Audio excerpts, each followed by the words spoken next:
Pendant mon enfance, ma mère était super. Elle était aimante et prenait soin de moi. On passait nos week-ends ensemble, comme une vraie famille, on jouait à des jeux de société ou on allait en voyage. Je n'étais pas comme les autres enfants de ma classe qui se plaignaient tous que leur mère était ennuyante. Peut-être que ma mère était différente ou peut-être que j'étais différent. En tout cas, on avait la meilleure des relations mère-fille. Je suis désolé pour les autres enfants qui ne semblaient pas s'entendre avec leur mère. Mais tout a changé après nos vacances au Mexique. Mais je vous en dirai plus après. Avant de continuer, soyez sûr d'aimer la vidéo, de vous abonner à la chaîne et d'activer les notifications pour ne pas manquer nos histoires folles. Si vous le faites, vos parents arrêteront finalement de vous ennuyer. Croyez-moi, ça marche vraiment. En tout cas, de retour à mon histoire, je pense que j'avais environ 15 ans à ce moment-là. Mon père et ma mère travaillaient pendant parfois de longues heures et puis Pâques est arrivé. Ils se sont dit qu'ils méritaient une pause. Je suis rentré depuis l'école et c'est là qu'ils m'ont fait la surprise et m'ont dit qu'on allait au Mexique pour des vacances. J'étais si content. Je n'étais jamais allé au Mexique avant. J'étais si content de visiter un nouvel endroit pour goûter de la bonne nourriture et rencontrer de super gens. Rapidement, nous avons pris nos affaires et nous avons pris l'avion en direction du Mexique. Une fois arrivés, nous sommes allés à l'hôtel qui était beau et très luxueux. Ce soir-là, nous avons dîné au restaurant local, là où j'ai goûté les meilleurs tacos de ma vie. C'était comme si ce plat était tombé du paradis. Nous sommes restés à Mexico pendant une semaine. On voulait donc profiter un maximum de notre temps. Nous sommes allés tous les jours à la plage et nous avons vu autant de sites touristiques que possible. Nous avons mangé mexicain jusqu'à nous exploser le ventre. Et nous avons pris une tonne de photos. À la fin de la semaine, j'étais mort de fatigue. Finalement, le temps de rentrer à la maison est arrivé. Mon père était endormi sur le lit et ma mère est arrivée dans la pièce. Elle a dit « Je vais à la réception pour dire qu'on part. Et puis, on ira à l'aéroport. Reste ici, Jack. » J'ai répondu « D'accord, maman. » Elle est partie et est revenue peu de temps après. « Jack, dépêche-toi, m'a-t-elle dit dès qu'elle est arrivée. « Oh, désolé, maman. Je me suis dépêché de préparer mes affaires. J'ai été choqué par son changement de ton. » Ma mère a crié à mon père « Réveille-toi, Michael !» Ma mère a frappé mon père avec un coussin assez durement. Mon père s'est réveillé immédiatement et a regardé ma mère. J'étais en état de choc. Je suis resté bouche bée. Je n'ai jamais vu ma mère frapper mon père comme ça. Qu'est-ce qu'elle avait? Ma mère ne semblait pas remarquer les regards choqués de moi et mon père et elle nous a crié dessus pour qu'on se prépare pour aller à l'aéroport. On a fait ce qu'elle a dit, puis moi et mon père nous sommes regardés. Qu'est-ce qui arrive à maman? Nous sommes rentrés à la maison et j'espérais que la mauvaise humeur de ma mère allait s'arrêter. J'espérais que c'était simplement du stress à cause des vacances ou quelque chose du style, mais j'étais loin du compte. Les choses sont devenues de pire en pire. Ma mère était méchante envers moi sans bonne raison. Une fois, j'étais dans ma chambre en train d'étudier, en train de faire mes devoirs, quand ma mère est entrée dans ma chambre et m'a dit de commencer à nettoyer la maison. Je lui ai dit que j'étais en train de faire mes devoirs et que je pouvais nettoyer plus tard, mais elle m'a crié dessus pour que je me lève immédiatement et elle a littéralement levé ma chaise. Elle m'a tiré dans la salle de bain et m'a forcé à prendre le balai. Pour le reste de la soirée, j'avais nettoyé le reste de la maison et je n'avais même pas eu le temps de finir mes devoirs. Le lendemain à l'école, mon professeur était furieux contre moi. Qu'aurais-je pu faire? Je ne pouvais pas lui dire que ma mère m'avait forcé à nettoyer la maison au lieu de faire mes devoirs. Et c'était pas seulement ça. Elle a aussi commencé à se comporter différemment. Elle avait l'habitude de faire beaucoup de blagues. Maintenant, je vois rarement son sourire. Elle avait l'habitude de préparer une tarte tous les dimanches. Maintenant, elle utilisait rarement le four. Je commençais vraiment à regretter ma mère d'avant. La mère que je connaissais et que j'aimais avant notre voyage au Mexique. Quand on est revenu, on aurait dit une personne totalement différente. On aurait aussi dit qu'elle avait perdu ses souvenirs d'avant le Mexique. Elle ne pouvait pas se souvenir de mon anniversaire ou de quand on s'amusait bien dans un water park en Espagne. Elle ne pouvait même pas se souvenir du nom de notre émission de télé préférée. C'est comme si elle avait été remplacée. En plus, j'ai commencé à suspecter ma mère d'essayer de détruire ma bonne entente avec mon père. Vous pouvez croire que je suis fou, mais laissez-moi vous dire. Ma mère faisait quelques trucs de très suspects. Comme un soir, j'étais dans ma chambre quand j'ai entendu un bruit au rez-de-chaussée. Un vase a été cassé ou quelque chose du genre. Ma mère est sortie de sa chambre et a commencé à me crier dessus. Elle m'a accusé d'avoir fait exprès de casser le vase. J'ai répondu en état de choc. Pourquoi je ferais ça? Ma mère a crié « Car tu es un adolescent rebelle et c'est ce que les enfants font !» Elle a dit à mon père de me le dire. Et mon père, je ne sais pour quelle raison, a fait ce qu'elle a dit.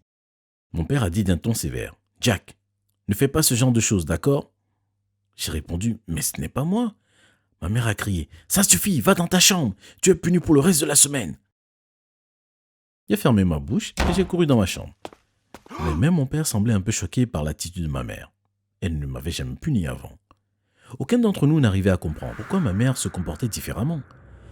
Et puis quelque chose est arrivé qui a tout changé.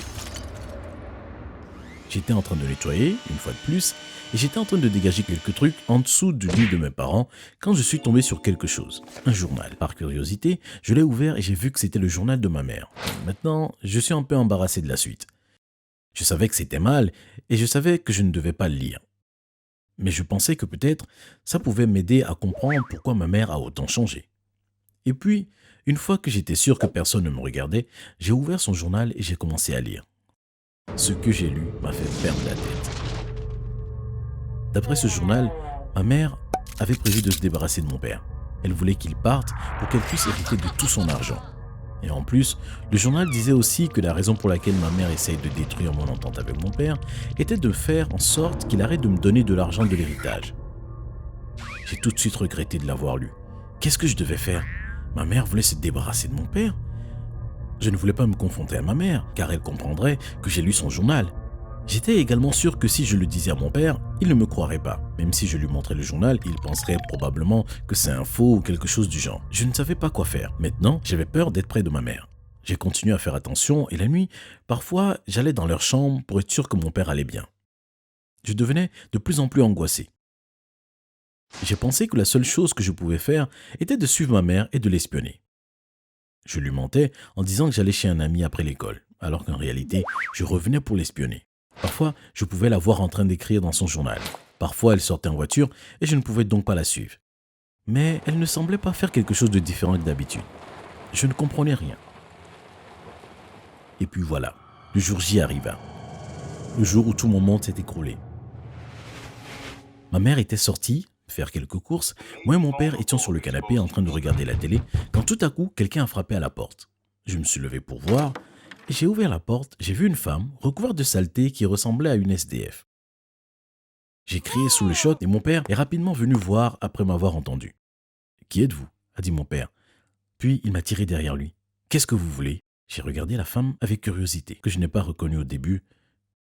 Puis j'ai réalisé que c'était maman. J'ai crié « Maman ?» Ma mère a dit « Jack, Michael ?» Puis elle nous a pris dans ses bras. C'était bizarre, car ma mère ne nous avait jamais pris dans ses bras depuis le Mexique. J'ai demandé « Pourquoi tu es recouvert de saleté? Et pourquoi on dirait que tu étais SDF pendant longtemps? Tu ne viens pas de faire les courses ?» Ma mère a repris sa respiration. Elle nous a conduits dans le salon. Elle nous a assis et c'est là qu'elle a dit la vérité. Elle a dit « Laissez-moi vous raconter depuis le début. J'ai une sœur jumelle qui s'appelle Amanda. Je ne vous l'ai jamais dit car Amanda est morte, ou plutôt elle était morte. Je pensais qu'elle était morte. Quand on avait 20 ans, Amanda est morte dans un crash d'hélicoptère, mais son corps n'a jamais été retrouvé. On a pensé qu'elle était morte, mais récemment, durant notre voyage au Mexique, je l'ai retrouvée. Amanda n'était pas morte. Elle m'a dit être partie se cacher et qu'elle a simulé sa mort car de mauvaises personnes en avaient après elle. Jack, tu te souviens quand je suis allé à la réception dire qu'on quittait l'hôtel? J'ai hoché la tête. C'est à ce moment que je suis tombé sur Amanda. Elle m'a raconté son histoire et j'étais très heureuse car je retrouvais enfin ma sœur. Mais c'est alors qu'Amanda m'a attaqué sans raison. Elle a réussi à m'attacher et m'a jeté dans une allée.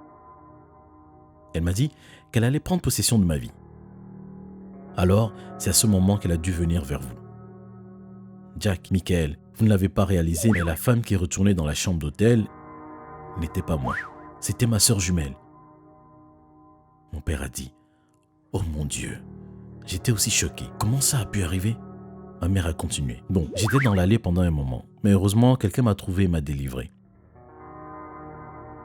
J'ai essayé de vous attraper à l'aéroport, mais vous étiez déjà parti. Quand j'ai essayé de vous contacter, je pense qu'Amanda contrôlait votre téléphone, car elle n'arrêtait pas de bloquer mon numéro. Je n'avais aucun moyen de vous avertir pour Amanda. Alors, même si je n'avais pas d'argent, je devais trouver un moyen de rentrer. Ça m'a pris un moment et je vous dirai plus après, mais finalement, je suis rentré et me voilà. Il y a eu quelques secondes de silence alors que moi et mon père étions en train de rassembler toutes ces informations. Et c'est alors que j'ai sauté dans les bras de ma mère. J'ai dit « Je savais que tu agissais bizarrement, ou plutôt Amanda. Attends, est-ce que ça veut dire que c'est ma tante ?» Ma mère a répondu « J'en ai bien peur. » Nous nous sommes tous pris dans les bras et on était très heureux. Mais c'est alors que ma fausse mère, ou plutôt ma tante, est arrivée à la maison. Quand elle est entrée et qu'elle a vu ma vraie mère, ou plutôt sa sœur jumelle, elle était choquée. Elle a dit « Qu'est-ce que tu fais là ?» Ma mère a répondu « Je pourrais dire la même chose de toi. » Amanda était furieuse et sans avertissement, elle s'est avancée à essayer de s'en prendre à ma mère. Mais elle a réussi à l'éviter. On a retenu Amanda, puis on a appelé la police. J'ai montré à mes parents ce que ma tante avait écrit dans son journal et ils ont vraiment été choqués de voir ça. Je me demande ce qui se serait passé si ma mère n'était pas revenue. J'en ai eu des frissons rien que d'y penser. Mais ce n'est plus un problème maintenant. Tout ce qui compte, c'est qu'on soit redevenu une famille heureuse. Moi, la tante cinglée qui pourrit maintenant en prison.